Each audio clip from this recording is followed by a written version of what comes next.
7 or from championship number 6. Jordan, open, Chicago with the lead. Minute remaining, and they're putting Curry in the pick and roll, trying to get him on Irving. Irving and Curry, one-on-one. Irving puts it up. It's good! Kyrie Irving from downtown! We're sending it in, Jerome. That's for damn sure. Yes. What is up, everybody? Welcome to Taproom Sports Podcast. I'm your host, Jordan Stacks on Stacks Lats. Joined tonight with my guy, Mr. Big Ballin' Ben Larson. Sir. Straight from Oracle Park in San Francisco, California to see a massive Giants W. How was that, Ben? Hell day. It was good, man. Anytime you have 5 bombs in a game, it is, it's definitely, it's what you pay to see. Yeah, so ball Giants was flying out there, huh? Yep. It was 62 and sunny all day. It was a fucking perfect day of baseball. So it's perfect. 3 hats. Shit. Doesn't get better than that. Get better than that. Yeah, the countdown's begun to my move, so I can finally have good internet and a nice office to do the podcast in again. There we go. And your Stanford Cardinal are bottom of the 7th, up 5-2 right now in a must-win game to stay alive in the College World Series playoff. Yeah, we have I think we have 2 more tickets to punch to Omaha. We got this one and then LSU and Southern Miss tomorrow, which should close out. Bing. That's college. That's the college baseball sound. Bing. Oh, it's beautiful. I think that's even better than a major league home run. Oh yeah, I mean, remember when they had like pure metal bats? Because now it's like half metal, half wood. Yeah. Back in the day, it was really like bing. Beautiful. But man, call it. Dream of that sound. I'll say this, like, college baseball is getting bigger, and I'm hoping by like next year we get more like games on. I know ESPN Plus carries a lot of games, but like the scores aren't updated if you're like reading box scores and. You know what I'm saying? So I'm hoping next year, like, we have, like, a lot of momentum towards college baseball because it is one of those sports, like, if you follow it and you handicap it, you can, like, make a lot of good money because, like, there's not a ton of liquidity on it. You know what I mean? Mm-hmm. So you can find good lines and get good information, like the dude that from the Alabama team. Yeah. But, yeah, man, I'm excited for the College World Series. It's always a good time of year. It's like it marks the beginning of summer, in my opinion, Ben, because like back when we were in school, we would get out of school, right, and then the College World Series was always on. Yep.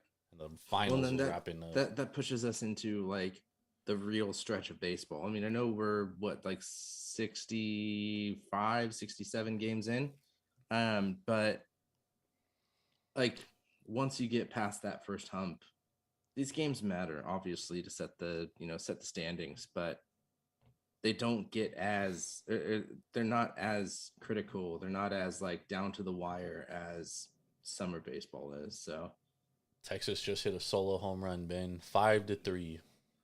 Oh Jesus. Yeah, well, is what it is. We'll see what happens there. We're ranked 5th overall. 8th overall. Huh? 8th overall. I thought we were at 5th.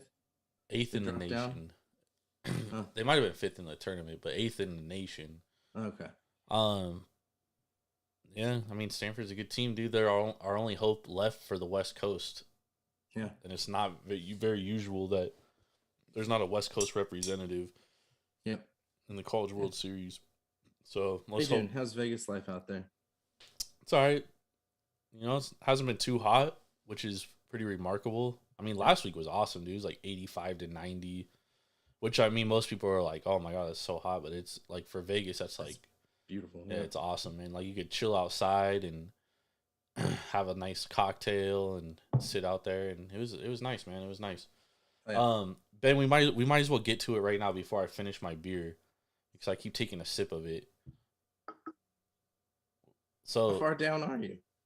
I only took one sip. But, I mean, I was forgetting about it. I was like, oh, shit. So Ben and I had a couple bets.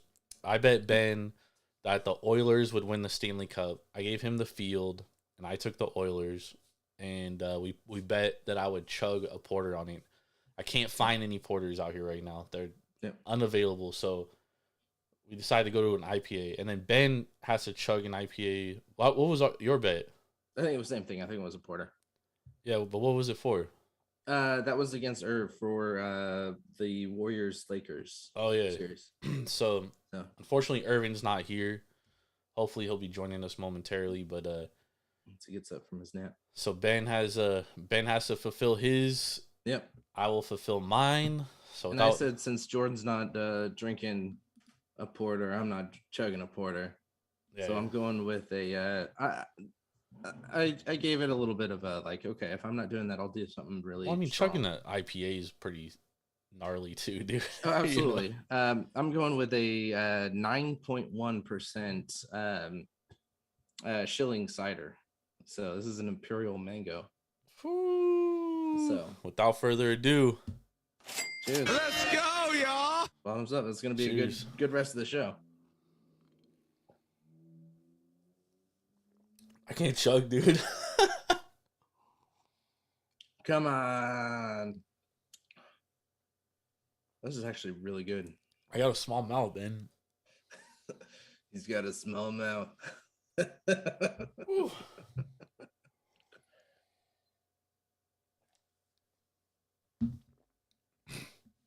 I don't know how people do that, bro. You got to open up your throat. Oh, my goodness. You also got to pour it so you don't get as many bubbles. That's probably... So it fizzes up. You can't pour it nice and soft. I need it in a bottle so I can do the whole... There you go. Yep. There you go. Oh, man. Oh. You still got a ways to go. I'm actually really stoked about my my actual beer for the podcast. So we'll talk about it right now. While you're struggling on that one. So this is I'm drinking. It's called Easy Peasy. So it's a dry hopped Pilsner. Since I was going with the 9.1, I knew I had to go light for this beer, so I'm going with a Pilsner. The slogan for this one is Easy Peasy 1 2 3Z. This is out of Sacramento from Urban Roots. So brewing company that we've had before, both Jordan, I know you've had Urban Roots as well. Yep. And they're a great brewery. You don't necessarily see a lot of dry hopped pills, so that's why I wanted to go at this one. Summertime pills are super easy to drink, and I think Pilsner has moved over into my favorite beer right now, at least. It has taken the pale ale, moved it down to number 2, and inserted itself in number 1. So Pilsners are just so nice, crisp. Some of them are fruity, some of them are I don't want to say weedy, but more grainy. And pills, both of them are good. Pilsner, they have like a grain to it. And I like Pilsners because I feel like they're like not grainy. I feel like they're just like smooth and crisp. Well, absolutely, but more of the taste behind it, not not the viscosity behind it. So yeah, no, I feel you. Yep, that makes sense. My beer I'm gonna be drinking is the Ruby Red, which I've had on one of our Wednesday shows, but I didn't like really review it or anything. Mm-hmm. Only reason why I'm doing this one today is because it's 4.8%. I knew I was gonna be chugging an IPA, so I was like, I'm gonna keep it very light. Very good. Did we have the Ruby Red is a new one. It's new, I haven't had that. It's their Aviator. It's their Aviator. Yeah. The Aviator Ale mixed with, and then it's just brewed with guava and grapefruit. We had something like that the last time I was out there, but I don't remember what it was. I think it was the Hop Ride brewed with some kind of fruit, because they do that one pretty often. They do the Hop Ride or the Gypsy ale, and they mix those with like fruits and stuff. Yeah. And then they do that, and then they also do their 702 ale. They do it with like coffee beans. Okay, I haven't had that one during the fall. No, definitely I haven't had that one. Yeah. So they've been trying to do more like special taps. They just like run out of them so fast because they don't brew enough, dude. Yeah. So it's like it only lasts like a day, and then they don't have another one for like 3 weeks. Yep. So it's like you literally have to follow them on Instagram to like get there right when see when they're dropping it. Well, I got to get out there maybe after this move. Hopefully, there's still some Aviator games left, and then get some beer and go to a ballpark. So, hey, soon A's are gonna be out here. Hopefully, well, yeah, but it's gonna take a little while for that stadium to be built. They're saying Ben that if it goes through that they're gonna be playing at Aviator Stadium next year. Yeah. Oh no, absolutely. And they'll have more fans at Aviator Stadium than they do this year at fuck, I don't even know what it's called anymore. It's just the Oakland Coliseum. Oh, okay, yeah. O.co. I don't think it's O.co anymore. I think it's like I don't even know who the fuck sponsors anymore, but yeah, the Dump. Yeah, exactly. Speaking of those A's, 5 dubs in a row, baby. Yeah, it's surprising. They're only 25 and a half back of first place, dude. Do you think they can make a run? Hey, can I interest you in a 100,000 to 1 ticket for them to win the AL West? Yeah, probably not. I think the most surprising thing is who they swept in the 2 wins against 2 first place teams. Pittsburgh was in first place and they took that series, and then Milwaukee was in first place and they swept them, and now Pittsburgh's back in first place in that division. It's incredible. But hey, good for the A's. I don't see it lasting long, but especially where they're traveling this week. But now they're going back home. They're facing the Rays. Oh, it's in Oakland. Okay. But Ben, they took a series from the Braves. You know what I mean? Like, absolutely. They've won against really good teams, but the pitching matchups I don't think is favorable for them. Well, I mean, the Rays are fucking offensively at an incredible rate that's historical. So I mean, they're just start with Caprillion on the hill tomorrow. That's not ideal, but you know, I did say when we were doing the AL West preview show, I was like, man, this team reminds me so much of the 2011 A's team, which was the team before they made the playoff run the next year, where they won the division against the Rangers when the Rangers were like hella good. Yeah, because they have a lot of young talent, and it's like I knew they were gonna start slow. I didn't know they were gonna start as slow as they did, but yeah, this is really slow. But now they're actually starting to pitch well. Their bullpen has kind of figured things out a little bit, and they hit the ball. I mean, they've hit the ball all year. That hasn't been their problem. It's just been the pitching, and like now they're actually getting decent pitching. Kind of has been the problem. Hitting? Yeah. Bro, they're like top 10 in WRC plus for the year. It's just their bullpen is a 6.58 ERA, dude. That's been their issue. But they're only batting 225. Yeah, but average is, I don't care about average. What's their on base percentage? Oh, I'm pulling it up right now. 101 WRC plus against. So runs 29th in the league in runs, 29th in the league in batting average, 25th in the league at a 306 on base percentage, and 29th in the league in slugging percentage. They're better than that. They're starting to swing it too. Scary times out there. Brent Rooker, Ryan Noda, Yusturi Ruiz. He might win. Hey, might take a shot on him on AL Rookie of the Year because he has 30 stolen bases already, bro. He might end the year with like 70 stolen bases at this point. That would be crazy. Yeah, but I just don't think that is an incredible stat. Absolutely incredible stat. And I don't know where the numbers are, like where that would fall in the record books. Nowhere near Ricky. Well, yeah, like 133. But like in this day and age, oh, it's incredible, dude. When was the last time we saw somebody with 70 steals? Oh man, probably Ricky. Yeah, probably, dude. It's been a very long time. Yeah. So that would be absolutely incredible to see. So because I mean, if you think of AL Rookie of the Year, like who's your favorite for AL Rookie of the Year right now? Let me pull up the odds real quick. I'm pretty sure Josh Jung is the favorite right now. Yeah, Josh Jung would be up there. Josh Young, I mean. Adley. No, Adley's he's not a rookie this year. Adley's not? Oh. Nah, he played too many games last year. Gunnar Henderson is. Gunnar, yeah, but he hasn't been So producing as right much now, as we. basically, Yoshida from Boston and Yeah. Josh Young are like the two betting Neck and neck. favorites, neck and neck. Yeah. And then you got Hunter Brown from Houston, Gunnar Henderson, and Yusturi Ruiz is fifth.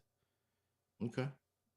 And then Royce Lewis from Minnesota. And if Royce Lewis if he stays healthy, because ever since he's been in that lineup, when he has played, the Twins are a totally different offense, dude. 100%. Yep.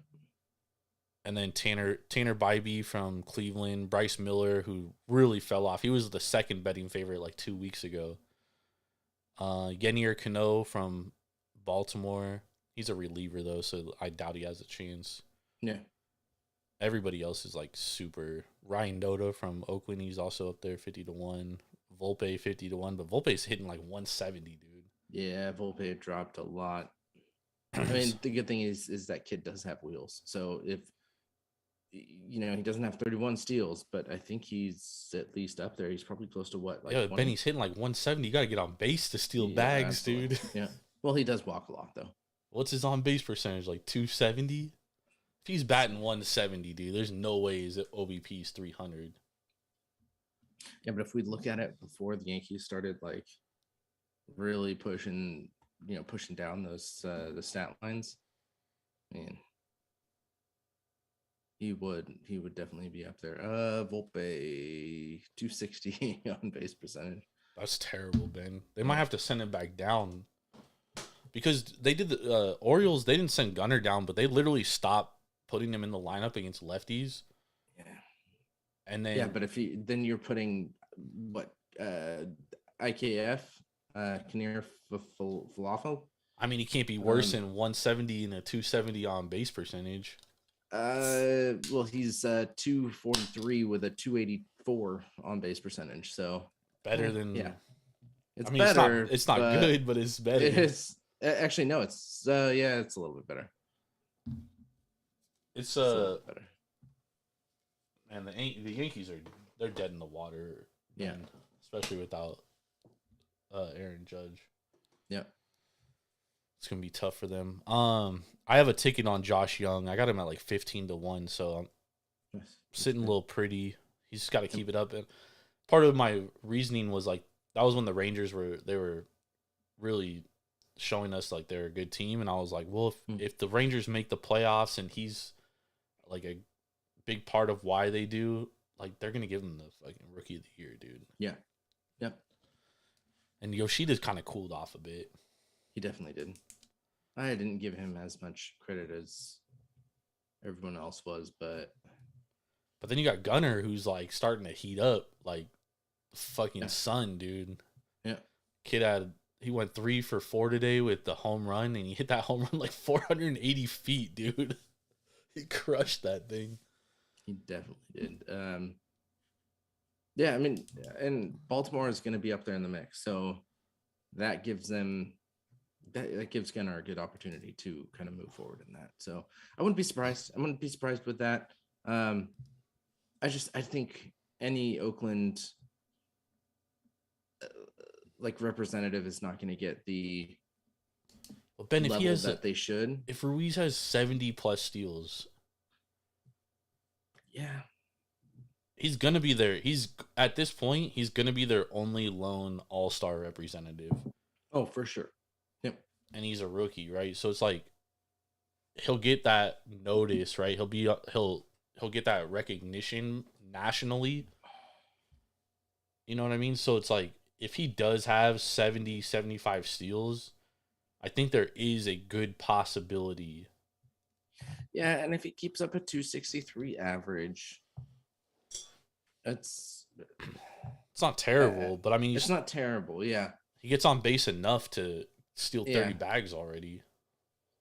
Yeah, he's just I just don't know with him not having the power behind the ball if he's going to get that look.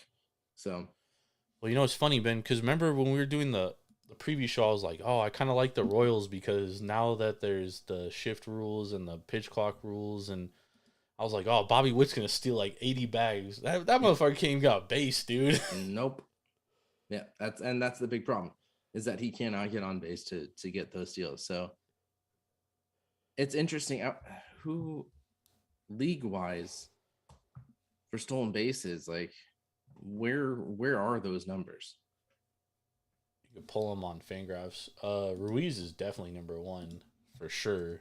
He leads the league in stolen bases. Let me see. Ayo. What's up, Sleeping Beauty?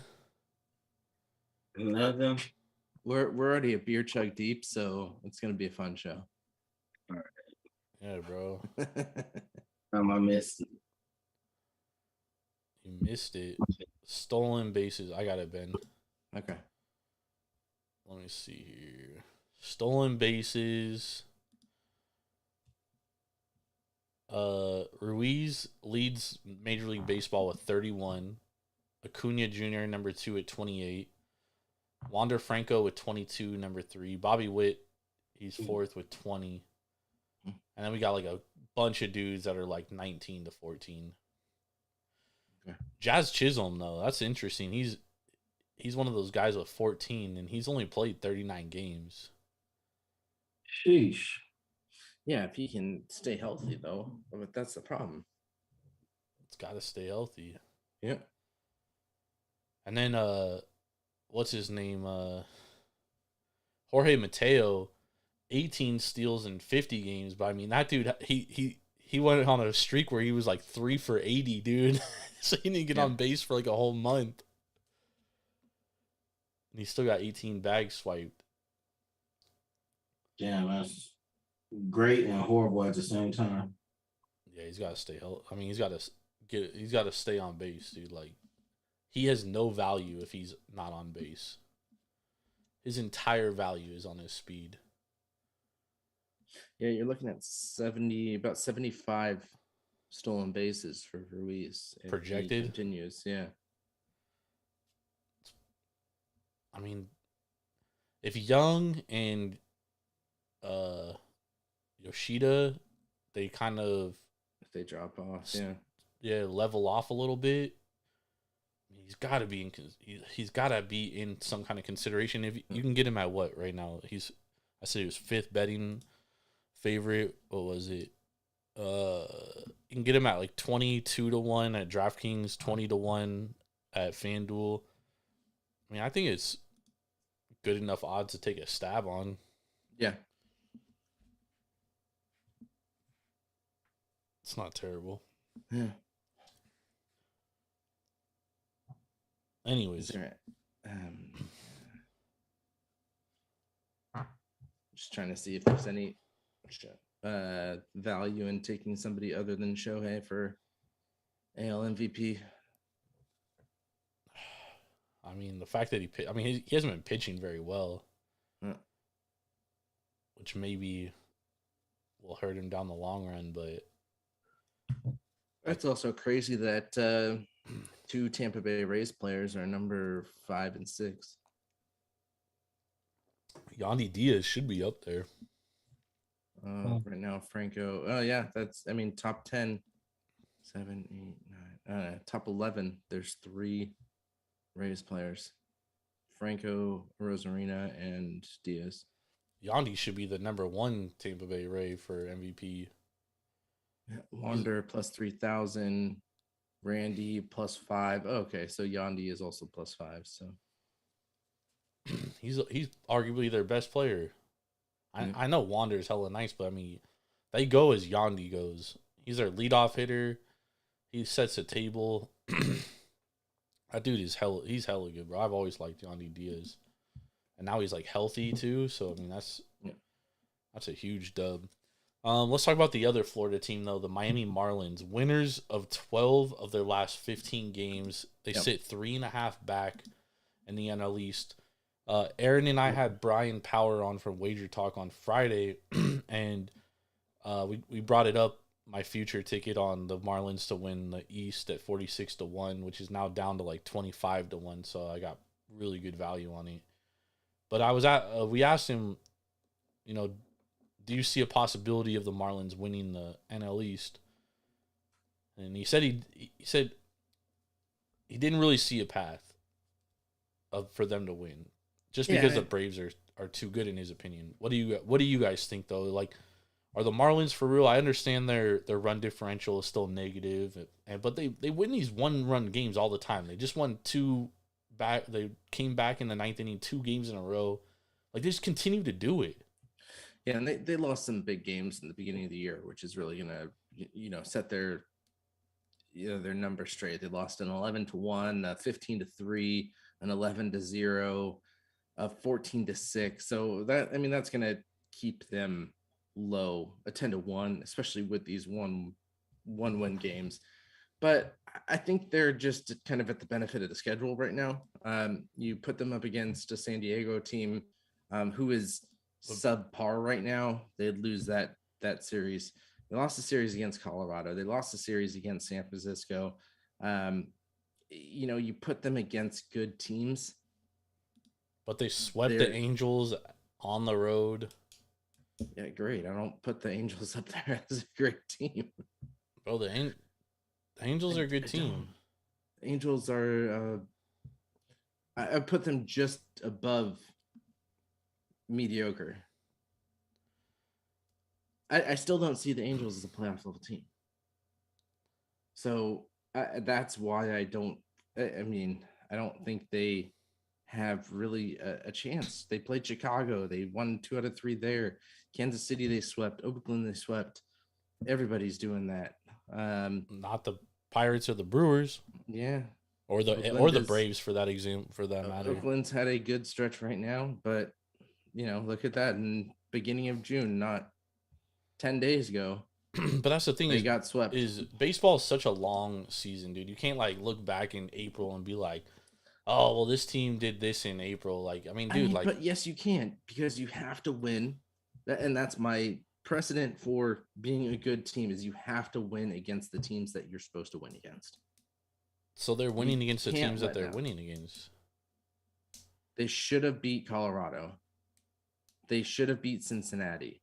Yeah, they should have beat Chicago. They played that game against Colorado. They played in Colorado. Colorado is one of the most difficult teams to beat at home. They're like one of the best home teams, even though they're bad. They should have beat the Mets twice. Even though they're bad, but they have. If the Mets is the team they played them. They played them twice in the first 2 weeks of the season. I guarantee if the Marlins were to play the Mets today, they would fucking beat them in a series. Well, let's see. They play them. They don't play them until the second half. But I just don't see this team. I see them maybe winning against Seattle. Yeah, they'll win against Washington. They're going to get their asses handed to them against Toronto. What has Toronto showed you that tells you they're going to beat anybody right now? Toronto. They just lost a series to the Twins, who got swept by Tampa. Toronto has better pitching than Chicago, Kansas City, or Oakland, or San Diego. And their pitching is not their major spot, and those bats can turn on. And that's a big if, though. Yeah. Pittsburgh, I don't know, maybe 50-50 there. They'll lose to Boston. They'll lose to Atlanta. They'll probably lose to St. Louis. Why would they lose to Boston? Bro, the Red Sox stink.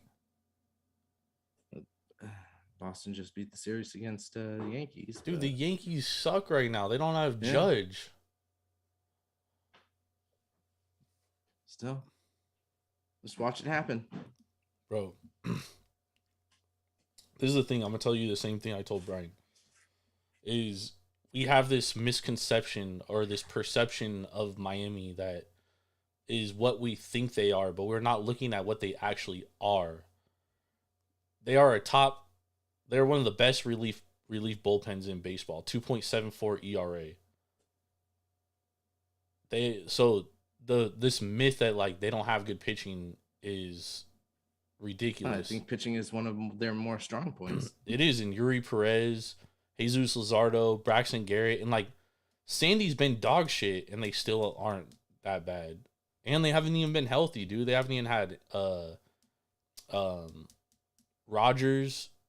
They haven't, and then Edward,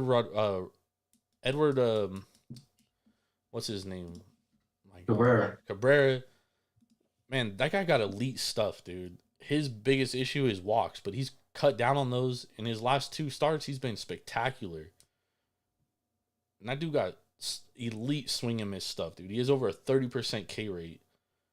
This is a solid team. Their biggest issue is that they've been inconsistent with the bats. But now you're seeing Brian De La Cruz. You're seeing Jorge Soler hit 2 bombs a day. Luis Ariz is on. He's gonna be battling the 400 mark all summer. Jesus Sanchez has turned a corner. He's almost hitting 300 now. Gurriel is hitting over 280 in the month of May. I mean, this is a team that is starting to figure it out with the bats, dude. Like, this isn't the same Marlins team as it doesn't matter who they play, dude. It does matter. They're playing pros. They're playing professionals, and they're playing who's on their schedule. Different levels of. They're playing who's on their schedule. Are they supposed to bounce around and be like, nah, we don't want to play them?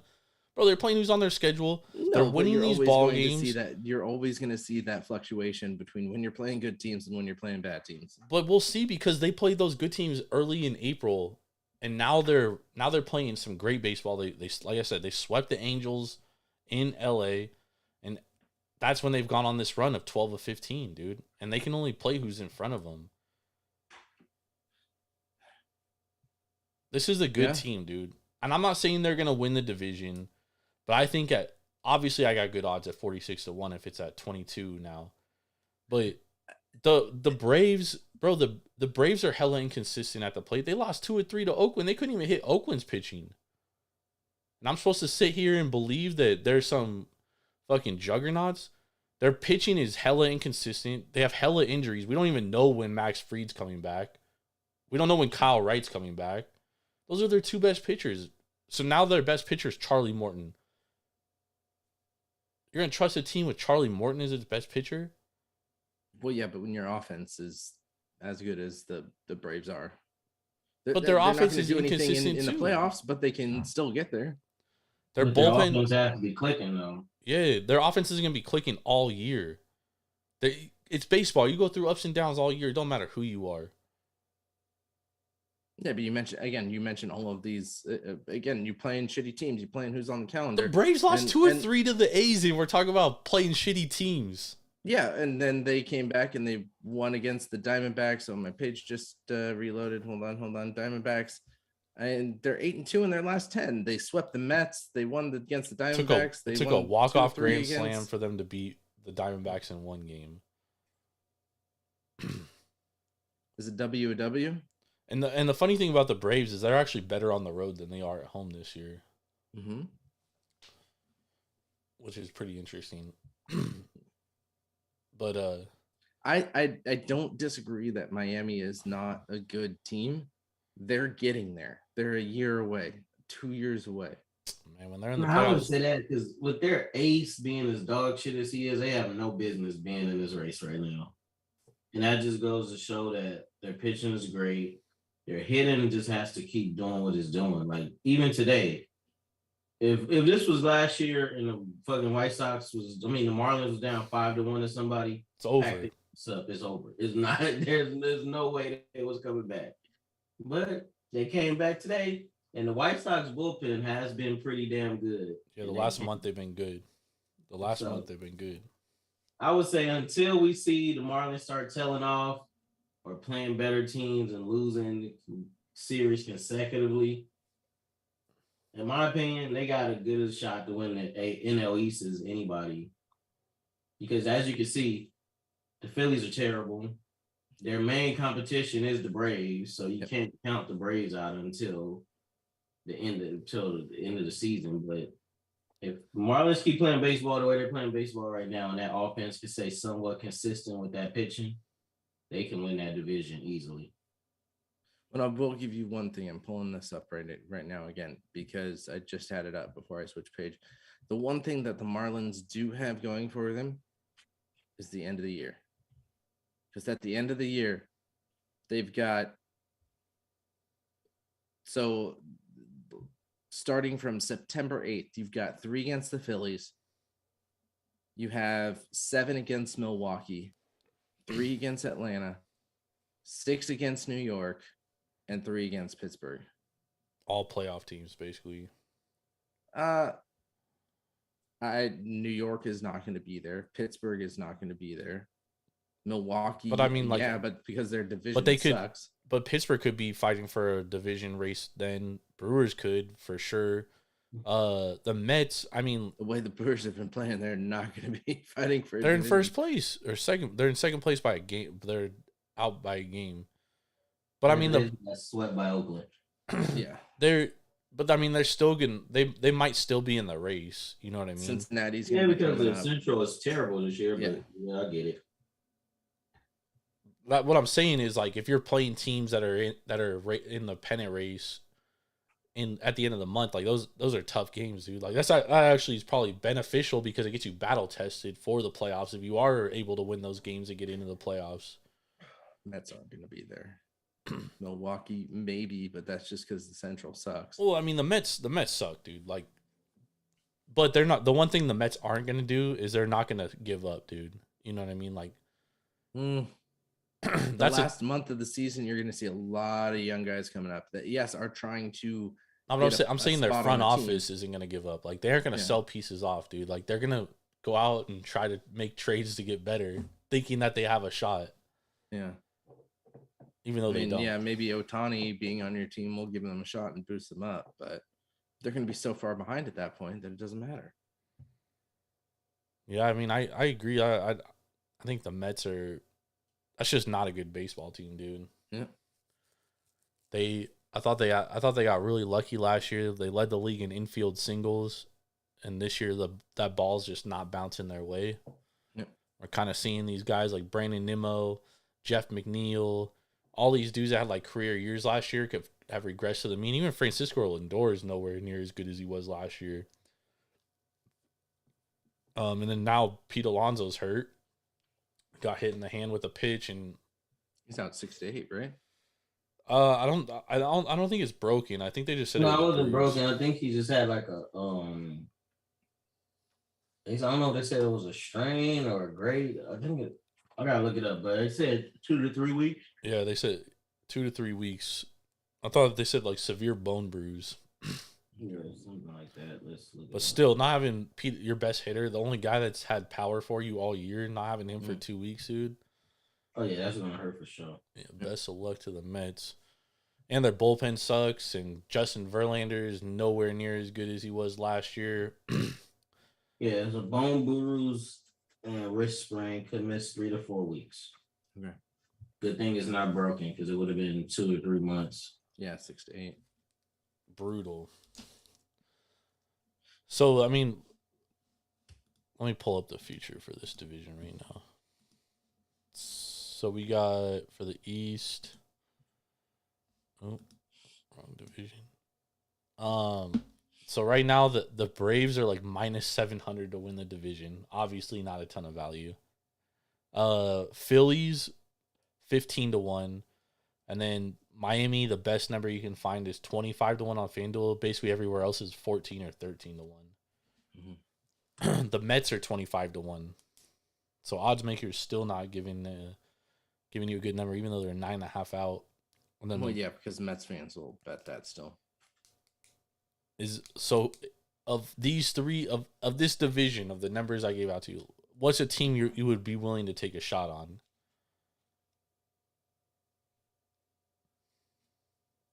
At the price. At the price, especially if I'm getting at 25 to 1, I think you take the Marlins, but I don't think it has legs. Dude, they're 3.5 back, Ben. What are you talking about? It doesn't have legs. Yeah, and they're 3.5 back because they just had a really easy part of their schedule. Give me those Miami Marlins. Take it to the bank. We looked at him. Here he goes with this easy part of the schedule. Braves get an easy part of the schedule, and they drop 2 or 3 to Oakland. Yeah. The worst team in the history of the game. We look at Miami 2 weeks ago. They're the 26 to 1. We look at them in probably 2 weeks. They're probably 20 to 1. That'd be better. Well, they're going to be 20 to 1 because they've lost.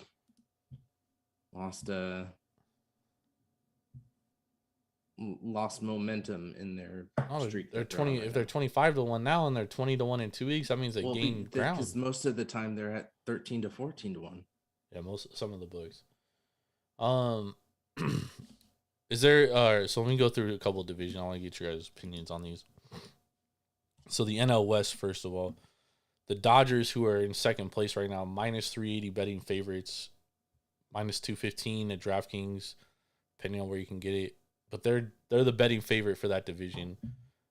Arizona Diamondbacks plus 500 to win the division, and then the Padres plus 950. Giants 20 to 1, Colorado 250 to 1 to win the division. What do you They guys have a think? Giants at 500. Plus 500, yeah.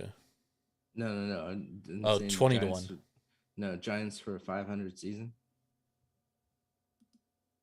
Bet it. Think they're gonna finish that- 500 exactly? Yeah, 81 and 81. Same thing as last year. That won't win this division though.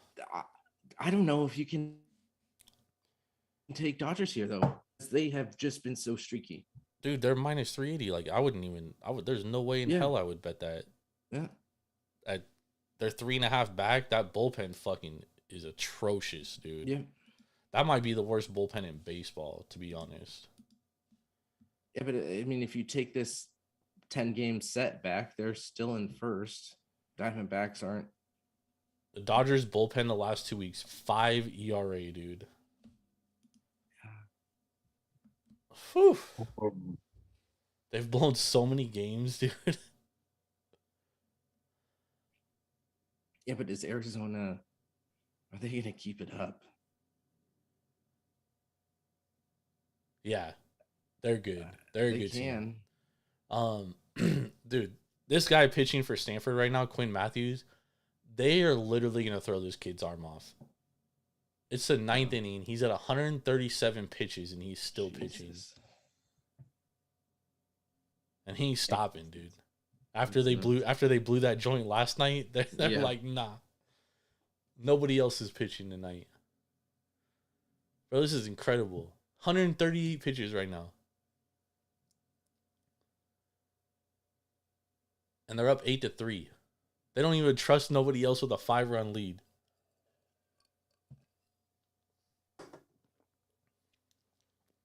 Bing! Damn. Irv, what do you think about your Dodgers, though? I heard our only problem is the bullpen, man. Your only problem? And Noah Syndergaard, but you know, that could be rectified by probably trading for another arm.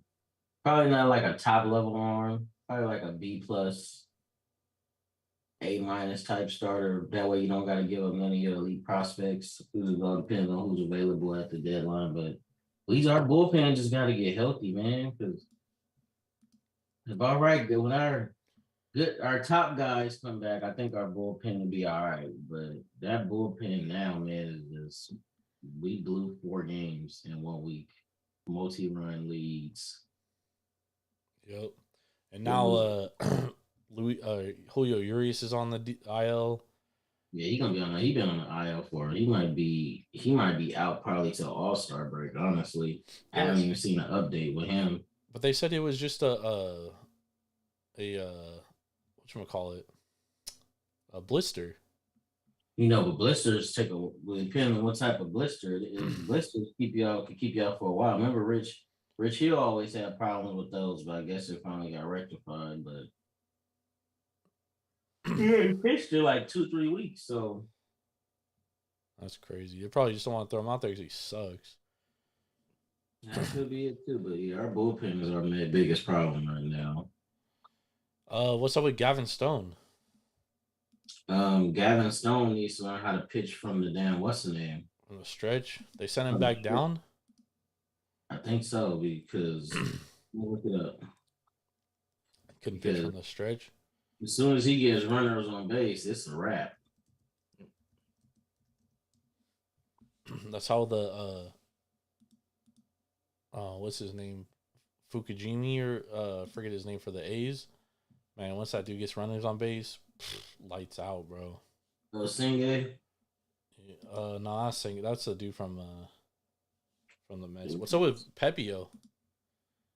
I don't know whatever call it might be, but it says Julio Urias won't make Sunday return. After all, team will throw bullpen games sometime this week. Oof. Right-hander Gavin Stone, who's made a big league debut in early May, started 3 games for the Dodgers. Not an option this time through the rotation for Roberts. Stone is slated to start Dodgers AAA affiliate on Friday night. So yeah, he's back down at AAA.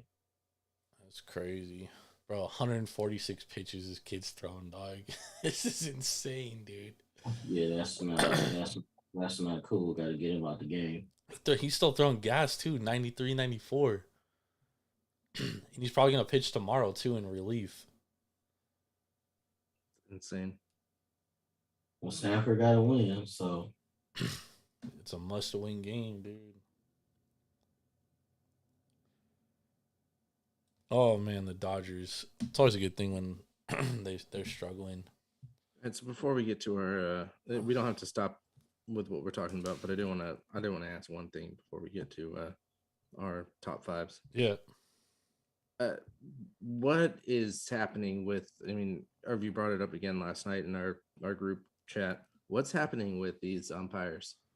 Why are they now trying to take control of the game and make themselves the spotlight and absolutely ruin games for teams?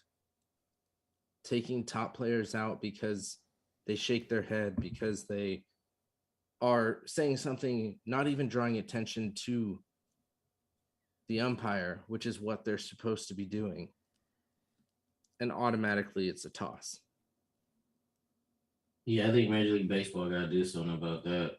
It's like you can't even question a call anymore, or they're going to get tossed. And that, I'm sorry, as a fan, as a team, I don't want to see one of the top players on your team get tossed because they question a call. Yeah, but I mean, at the same time, like, you can't just have everybody up there fucking questioning the umpire and shit. Like, I was telling Irv last night, like, if you look at the umpire scorecards, dude, every single one of them is still like 98% efficient. You know what I mean? Like, they don't miss very many calls. Like, yeah, they do miss a couple here and there. That's human nature, dude. But for the most part, like, they're very consistent. But it seems to be that there's like 2 or 3 umpires that are like quick, trigger finger quick. Yeah, but I mean, again, like, you can't just have guys up there arguing every call, dude. Like, doesn't matter who it is. If you let Mookie Betts do it, you got to let Ryan Noda do it. You know what I mean? You can't pick and choose who you're going to toss out. And, like, yeah, it does suck, dude. As a fan, like, you go to a game and someone gets tossed out, but at the end of the day, like, dude, these players need to understand, like, these refs are good at what they – not these refs. These umpires are very good at what they do. Like, Major League Baseball has the best officials in all of the pro sports. Hands down, it's not even close. It's like, damn, just let him, like, all you got to do is ask him, was that low? And he'll tell you, yeah. Or yeah, but some of the times are even if they're asking, was that low? Or saying that was low, they're getting tossed. I mean, I'm not there. I don't know their conversation, but. I mean, it just seems to me that more so this year, even players who are trying to not draw attention to them saying, that was low. Where was that? What, like, they're getting tossed automatically. Like, you had a pitcher or an umpire get in the face of one of your star players. Who? The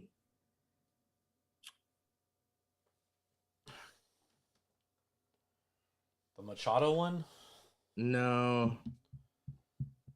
I have to find it. The Machado one, that fool had a pitch clock violation. He got hella fucking butthurt about it. Man, Quinn Matthews, what a fucking game, bro. 156 pitch complete game, 3 runs, 8 hits. Stanford wins 8-3, stays alive to tomorrow. A must-win game. Do or die. Okay, let's see if my phone will actually load this shit. I'm in the bomb shelter. The blast from the past shelter. 7 more weeks. Yo, I never knew Floyd Mayweather had a fight tonight, dude. What the fuck is this all about? Oh, his exhibition, yeah. As you can see, it got pretty out of hand at the end. Yeah, what the fuck, dude?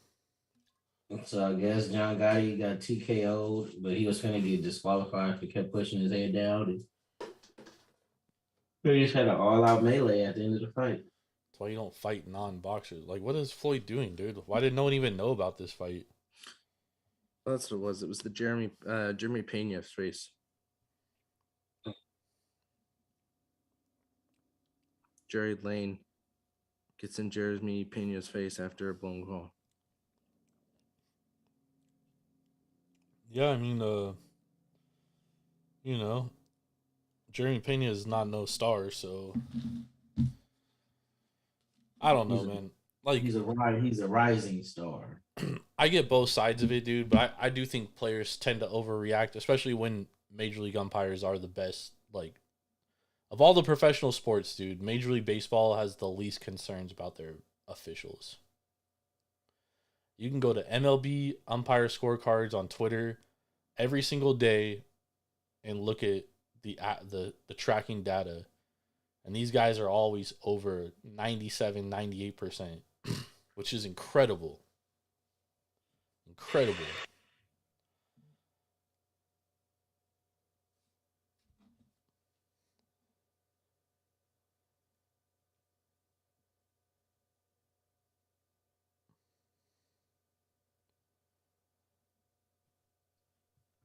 It's a little much what these refs are doing. These umps are doing, though. If you don't know what he said to him. Like, that pitch right there, that's probably a strike, dude. Because it just has to touch that box. If it touches the box, it's a strike. It doesn't have to be all the way inside. It just has to touch it. Yeah, and it did. It was low and outside. No, that was a strike. And not only that, but like, dude, that one is close enough to like, dude, you can't be arguing about that. Like, that's the thing is like, a lot of these players, like, it's a borderline striker ball, dude. And they be like arguing about it. It's like, bro, that is too close. Like, you can't take that, especially in like a 3-strike count. Like, why are you taking that in a 2-strike count? It wasn't. It was 1-0.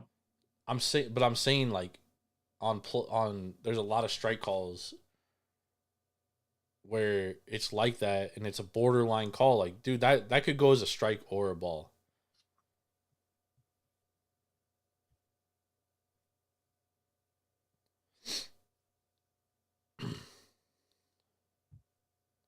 Let me see though.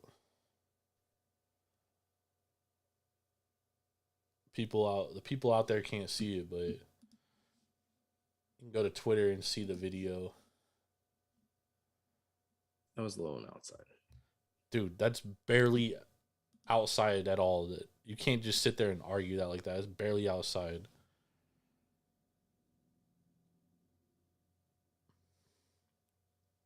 And the other thing too, he's probably calling the same thing for them. On the other side, The Shohei call, that was horrible. Bro, like I said, there's gonna be missed calls, dude. They're humans. Oh no, that was a ball.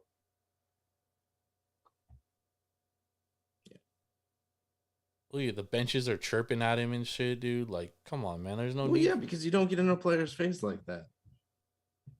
Get off your high horse. This is not a game about you. This is a game again about the players and what they're doing. Y'all overreacting to one thing. No, it's been MLB how many? officials are hands down the best officials in pro sports. You get that, but yeah, him hopping and painting your face like that's not cool. He should be suspended. Yeah. Because if a player did that to a blue, he would definitely get suspended. Yeah, but you don't know what Pena said to him either. I'm not saying it's right or wrong. I'm just saying Well, we we probably don't know. never know because he probably said it in Spanish. But either way, you got to keep your composure. Shit. All right, let's get to our top 5 teams. Ben, start us off. All right, so I got a tie for 5 and honorable mention here, and that's going to go Arizona Diamondbacks and Miami Marlins. Both teams 8-2 over this last week. Arizona played Detroit and Washington. Miami played the White Sox and the Royals. Ben just got telling us how the Marlins ain't shit and how they just been beating up easy teams. He got them top 5. All right. Because at this moment, because they're 8-2 by playing the Detroit Tigers and the Washington Nationals. I mean, the D-backs just played the same 2 teams too. The Miami played the White Sox and the Royals. And the D-backs played the Tigers and the Nationals. And the Nats. Yeah. Yep. Yeah. Both these 2 teams are 8-2 right now over the last 10. I think 5-1 each on the last week over the last week.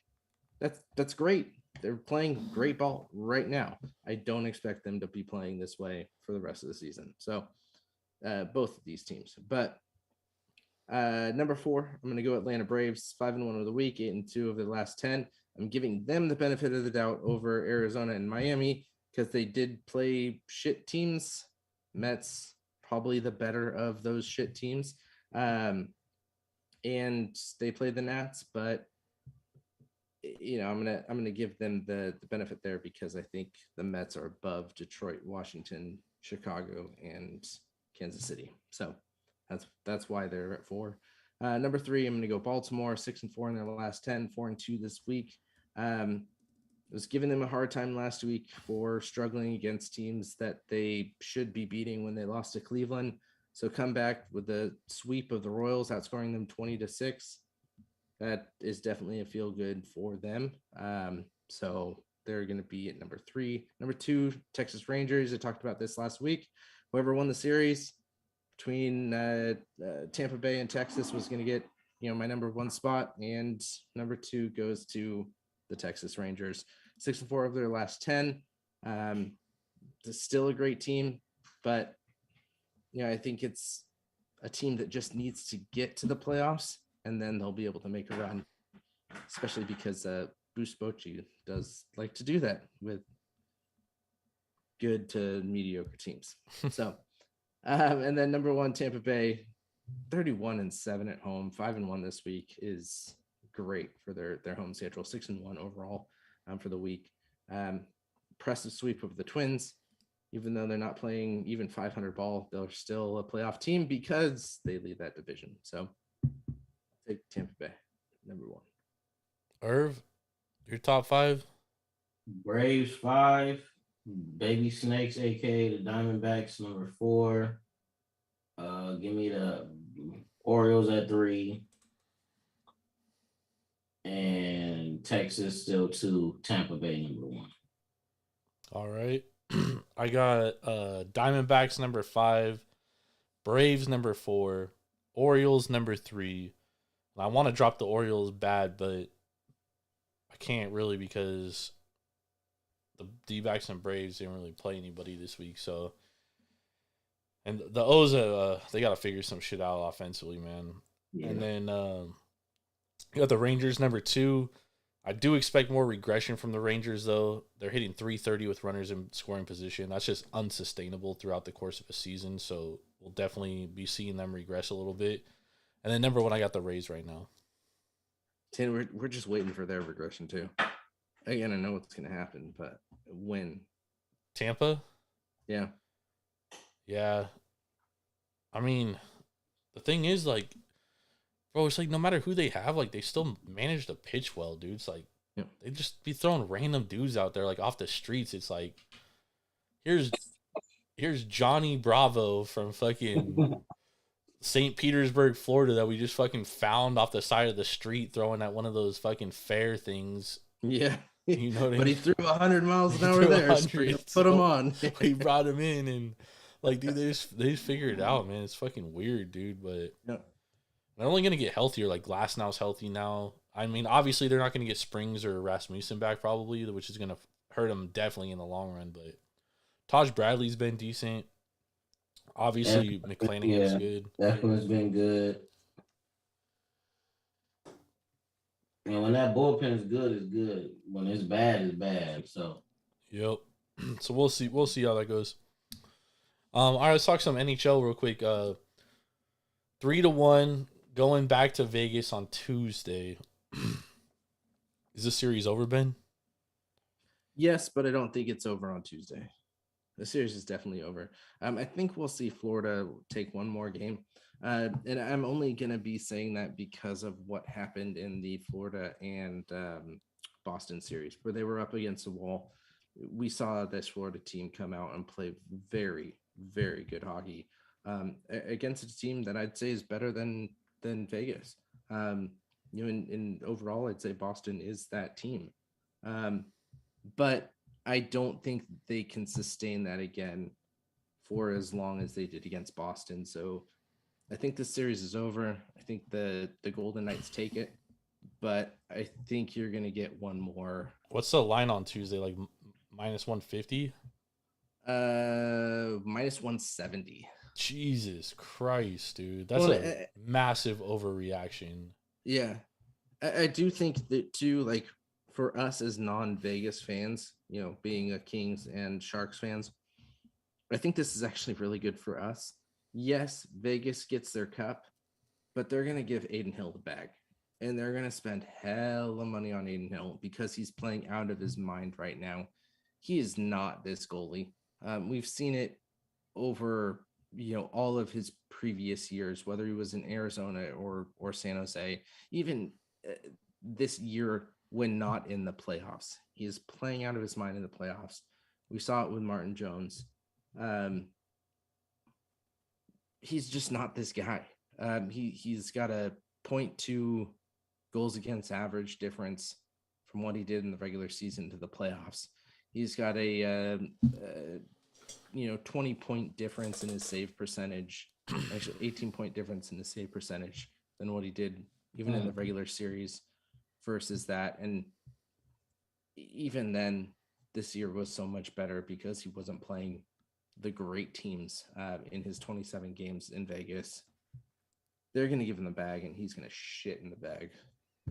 They're going to give him the bag, and he's going to shit in it. Yeah, the whole rest of his career. So, Irv, what do you think? You think the series is over on Tuesday? I don't know. With Kachuk not being 100% and Borowski not playing like he was the first 2-3 rounds of, I don't know, man. I think they get packed up.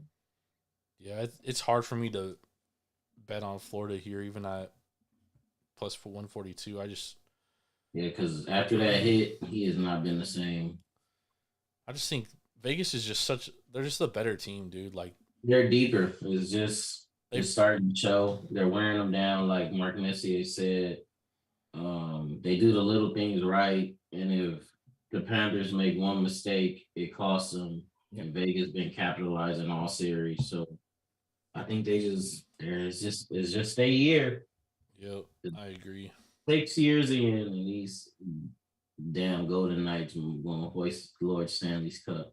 I mean, yeah, but they've gotten the benefit of the doubt ever since the Knights were announced that they were going to be a team in this league. So having an NHL ownership, from the get-go, the bullshit that they pulled at the draft, the manipulation of salary at the end of the year.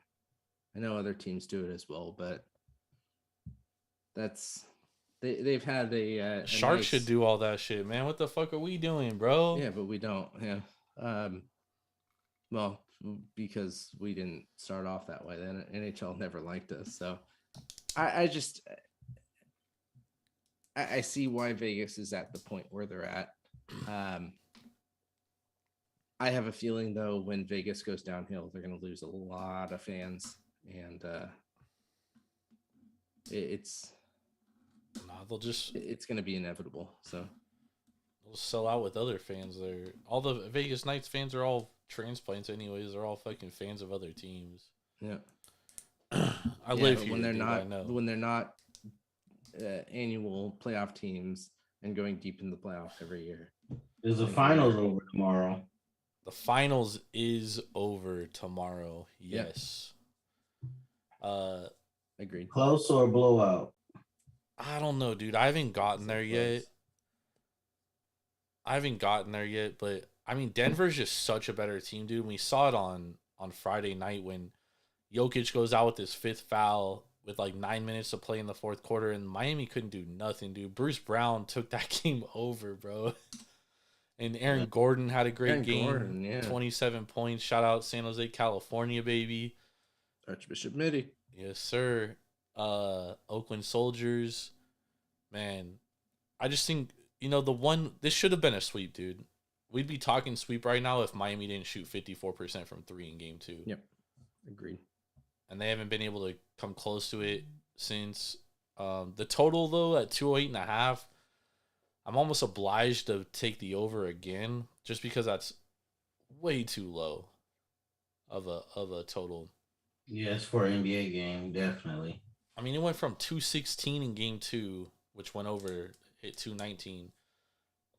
And then game 3 was 215, went under. And then game 4 was 210, it still went under.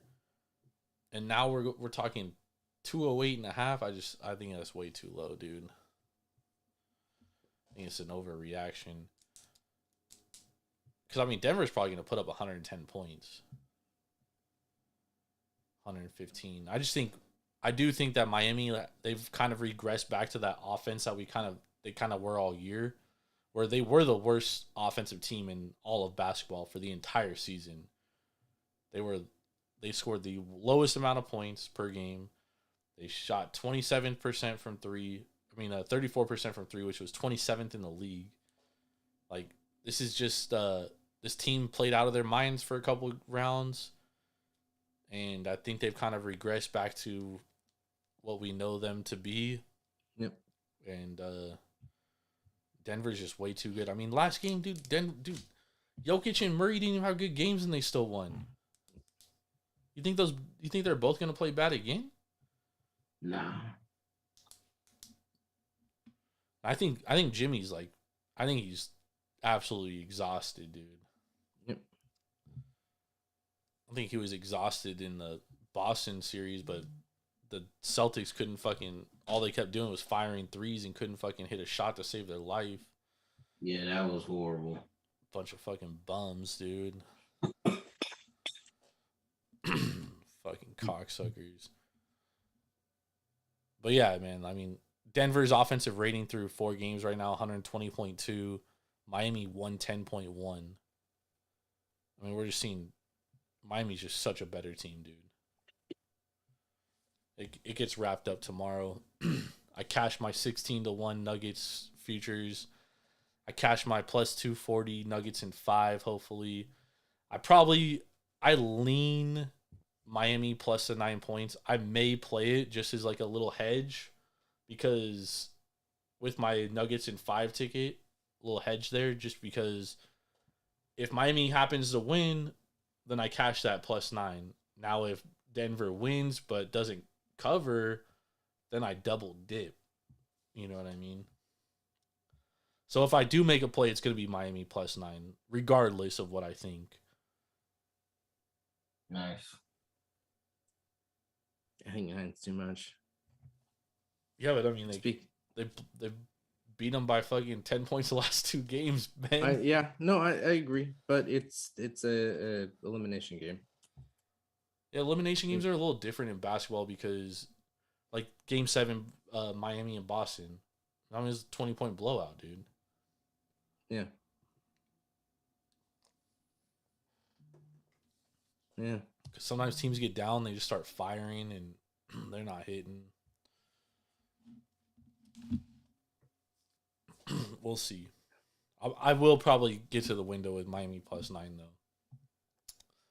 But only as a hedge. It's not because I like Miami plus 9, so don't take my advice and play Miami plus 9. I'm only doing it as like a slight hedge. AK told me hedges are only for gardeners.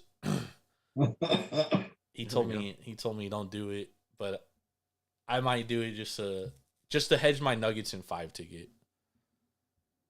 Let's go, y'all.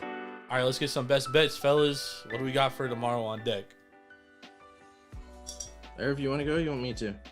I got 2. Give me Cincinnati and Kansas City to over 9. I like that a lot. Tennessee has just been out of their mind swinging the bat.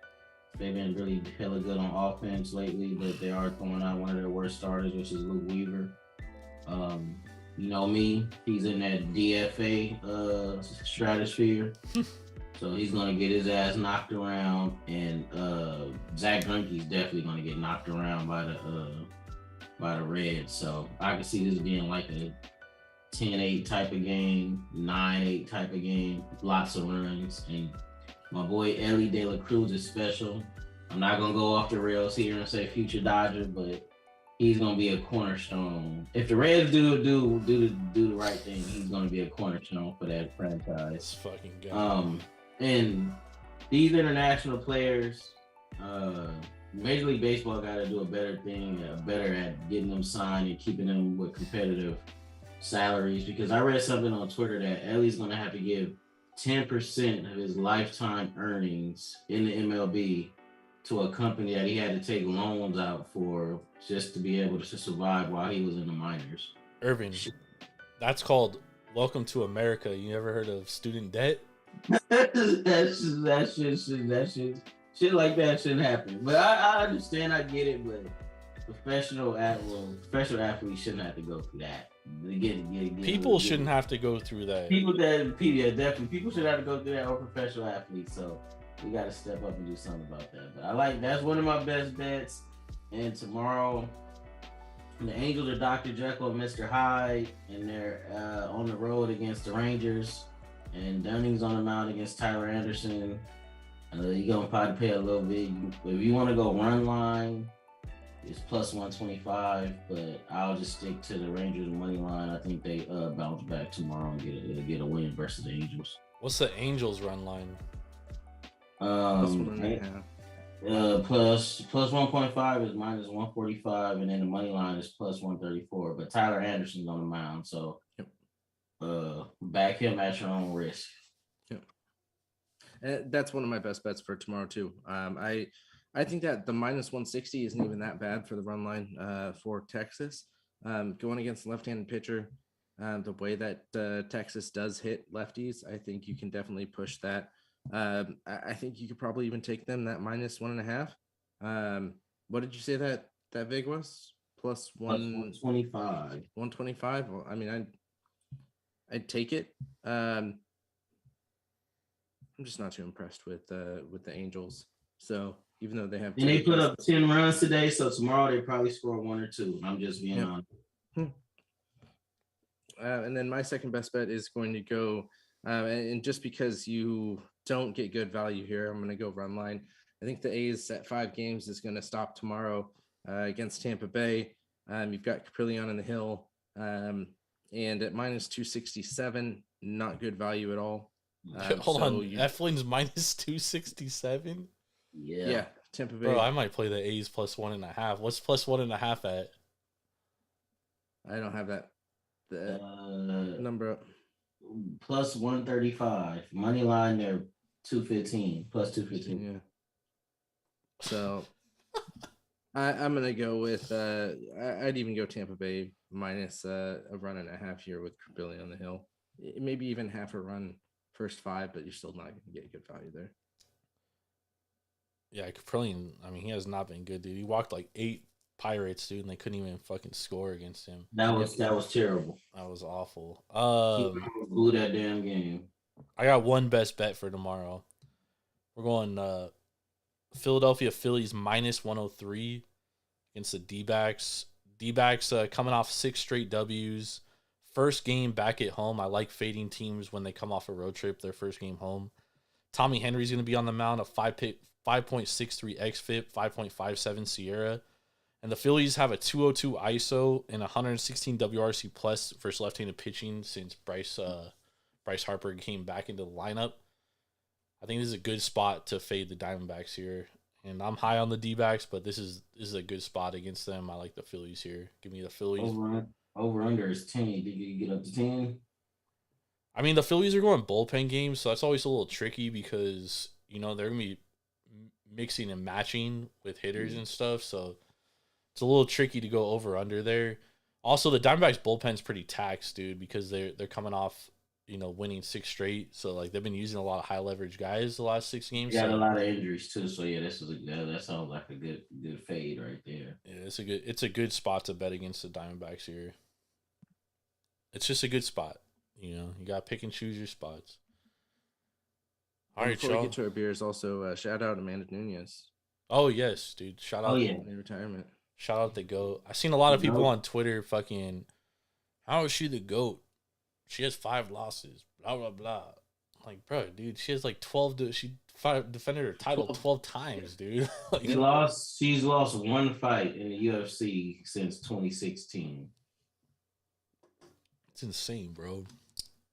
And she's defended 2 belts for like the last 4 or 5 years. Yeah, she's incredible, bro. Like, nobody's even gotten close. Now we'll actually get a competitive fucking women's division. UFC is one sport where you can't put too much weight in the losses because the best fight the best, you're gonna lose unless you're just superhuman like John Jones.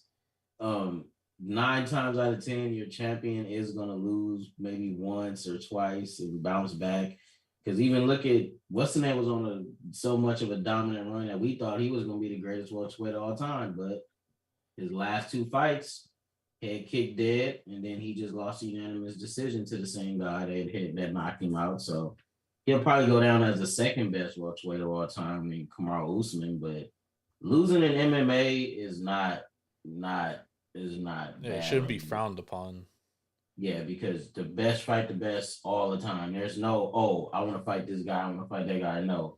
If you're the champion, you got to take on all comers and make the best man win. And you could probably stay dominant for 2-3 years, for 4 years max. But if you up there with the GOATs of the GOATs like John Jones, Amanda Nunez, you probably have to put Khabib up there, even though his reign wasn't that long. He just never lost a fight, but he did beat all comers. So... But yeah, Amanda Nunez, the undisputed woman GOAT of MMA, and it's not even close. Well, Khabib, you also got to put up there because he never lost a round, never got taken down, never got knocked down, never bled. I mean, that dude is a... Yeah, but I would have liked to see him fight at 170 because him fighting at lightweight, he was a mismatch for most of those guys. And we see this in UFC all the time, dude. When guys go up to like what they walk at, like Israel did against Jan, and then he like got just pummeled, dude. Like, because the guys that fight above them they walk 50 pounds heavier than those dudes. Mm-hmm. The greats, you can do it at multiple weight classes. I'm not trying to take that away from Khabib. I'm just saying he did beat who he beat, but you gotta look at it like. This dude did leave when the lightweight division got a lot more competitive. So, but he beat all of them. I'm not saying he would have lost, but I'm just saying he would have had more run for his money if he would have stuck around another year or 2. Well, of course. I mean, like, that's how it is. But I don't know. His dad dying changed a lot of shit. Yeah, I don't take it away from him. His family. He's never put. You get fighting and being a professional athlete over his family and his religion. So you got to respect him for that. And losing his dad, I know how that could, reshape your whole life. So I'm not knocking Khabib. I'm just saying, I just wish if things worked out better, all in his favor, we could have seen his prime last a little longer. When's the next GOAT fighting? Jamaev. I think he's fighting in July or August. Everyone keeps dodging. He's not the next GOAT. Yeah, hopefully he gets his ass knocked out. No, sir, won't happen. Yeah. Will not happen. Not a fan of that guy at all. Why, you don't like greatness? Why not? He's not greatness. He has a lot more to prove to be even considered great in MMA. But Oh brother. Oh brother. Yeah. become a he's champion good, first. dog. Then I'll start talking about greatness and defend Bro, that everyone dodges him though. defend that belt multiple times. Then we can start talking about some greatness and then next go. We'll get there. Ben, how was your beer? It was good. Definitely a hoppy IPA, or sorry, a hoppy Pilsner, which is different than a lot of the pills that I've had before. But so I don't know if I could put this in the same class as a regular Pilsner, like you'd get out of a Scrimshaw or a Urquell. But I would put this at a 4.25 out of 5. Definitely one I drink again. Definitely one that's great for a hot summer day. But it is missing kind of that fruity sweet note because you're getting that earthy kind of grainy note to it. Nice. How was yours? Oh, the Ruby Red's delicious. It is very good. Very smooth. You've had the Aviator Ale, especially that with like guava and grapefruit notes. So it's pretty good. I also want to give a shout out to Nick Taylor, who won the RBC Canadian Open. First Canadian to do so in a long time. So shout out to him. Nice. I had Terrell Hatton to win, and I doubled down on him today at plus 10,500. I was a little heartbroken because my man made a run, dude. He was there, finished 16 under, lost it by one motherfucking stroke. Because of a triple bogey. Damn. Because of it ended up being a double bogey. He actually saved a stroke. But yeah, 18. I mean, on hole 8, he which is a very scoreable hole. He tried to bring a driver on and to like really score on it, and ended up hitting it in the creek, and ended up costing him, even though he birdied his last 4 holes straight. Incredible round, 64. He was down 6 strokes to come into the day and only lost by 1, dude. But U.S. Open next week, I'll have some U.S. Open bets for everybody. I've been doing pretty well on my golf bets, man. I've hit 3 outrights this year. I've come very close to hitting like 3 more. I've had 3 guys finish in the top 5, and I had Terrell Hatton today finish top 3. So at plus 10,000, that's nice. Yeah, so we'll try to cash some U.S. Open tickets for sure. For sure. We appreciate y'all for hanging out with us, for real. We'll be back on Tuesday night. We'll be breaking down some... What's up? Say any NASCAR bets? No. Nah, I don't know shit about fucking racing, bro. Nobody cares about NASCAR. I'll tell you. I'll give you one. It's a bet that'll cash for sure. They're gonna make a left turn. Over under right turns under a half. We're good. Cash it, dude. Cash it. Thank you everybody for joining us. We'll be back on Tuesday. We'll be breaking down some Major League Baseball for Wednesday, getting some best bets. And then I'll be back on Friday with Aaron Kidd. We'll be breaking down more baseball for Saturday. Also catch Aaron Kidd on Sundays on Twitter. Go to @taproom_sports and tap into the spaces. He's had a lot of special guests on. It's been a lot of good stuff there. Getting some best bets. So if you like money, definitely want to tap into those shows. We'll also be we're about to head in 11 days. We're going to be heading into our college football preview shows, which will be aired on Wednesdays. We start with Conference USA, and then we'll be doing NFL previews on Sunday nights. We'll be getting the schedule out shortly once we break it down, so be on the lookout for that. Other than that, y'all have a blessed evening. For Mr. Big Ball and Ben Larson, Swerving Irving Washington, I'm Jordan Stacks on Stacks on Stacks Slides. We'll catch y'all later. Peace.